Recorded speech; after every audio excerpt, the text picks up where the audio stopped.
So yun guys, welcome back sa aking YouTube channel, Raricon TV. So for this video ay magha-house tour tayo, ay apartment tour pala. Kasi apartment lang naman to. So ipapakita ko sa inyo yung bahay na tinitirahan namin dito sa Japan. So let's go! Una, syempre dito muna tayo sa labas. So bali yan yung labas ng bahay namin, yung sa paligid. So nandun kami sa taas, tapos yung ilalim na yan. So parang ano lang yan, istakan ng mga materyales ng asawa ng anak ng amo namin. So at ito naman yung kanyang harap. So di ba? Yan oh, napaka lawak.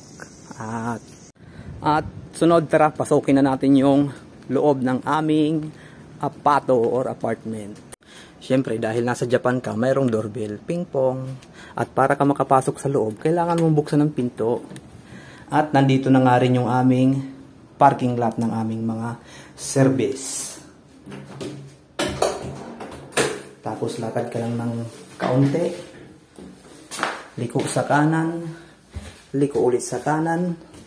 At para ka makarating sa taas, kailangan mong umakyat sa hagdan.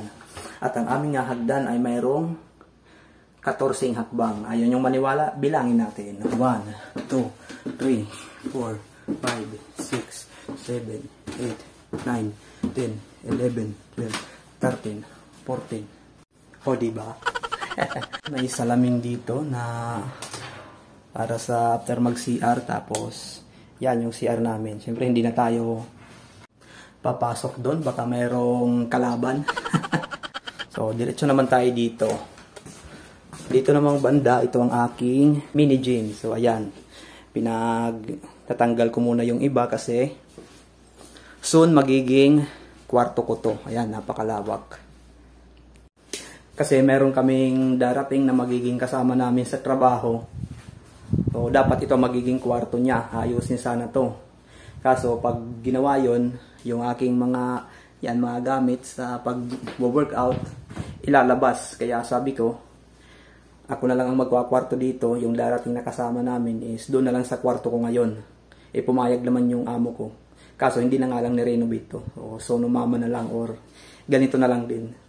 So nilinis ko na lang.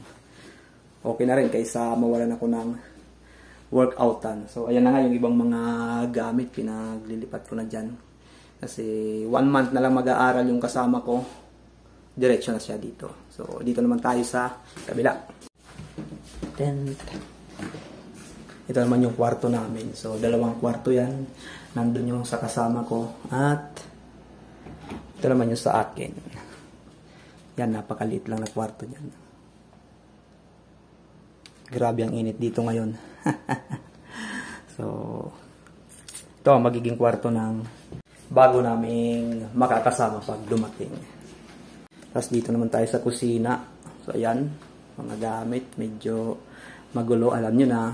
At pagdating namin dito, kompleto na pala ito ng gamit. So ito may ref. So ayan.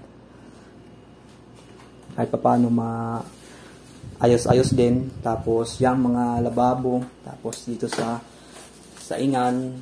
Itong sa stove. Tapos ito mayroon pang exhaust fan. Bago lahat yan nung dumating kami dito. So talagang pinaghandaan talaga nila. So dito naman tayo sa labas. At dito sa labas ay nandito ang aming liguan naman. So, yan dito. Mayroon kaming washing machine. Ayan. Bago din yan nung dumating kami. Tapos itong liguan o puro.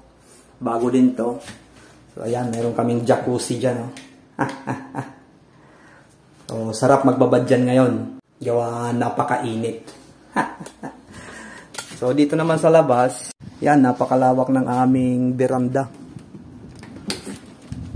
Talagang kung pwede lang magbisita dito ng mga tropang maramihan, kahit pang piestahan, pwedeng-pwede. So, yan, pati pa yan dito. Saka yung kwarto nga pala namin, saka kusina, tig-iisa ng, ng aircon. So, hindi tulad sa ibang mga trainee dito sa Japan, yung sa nag-message sa akin, isang tropa, wala daw aircon yung kanilang kwarto at saka kusina, kaya yun ang hirap doon pag winter at saka lalong ganito. Nag-init, napakahirap pag walang aircon. Saka yan yung mga kapitbahay namin. Napakagagara ng bahay yun. Napakatahimik. Meron nga kaming mga kapitbahay pero parang wala lang din kasi naglalabasan lang yan. Papasok sa trabaho. Pag uwi, diretso agad sa bahay. So yun lang guys yung aming apartment dito na tinitirahan sa Japan. So ang bayad nga pala namin dito ay 15,000 yen or ichimanggoseng, isang lapad at kalahati. Kumbaga sa Philippine money, pumapalo siya ng nasa almost 6,000. Pag 40 ang palitan, 6,000. So yun ang price ng aming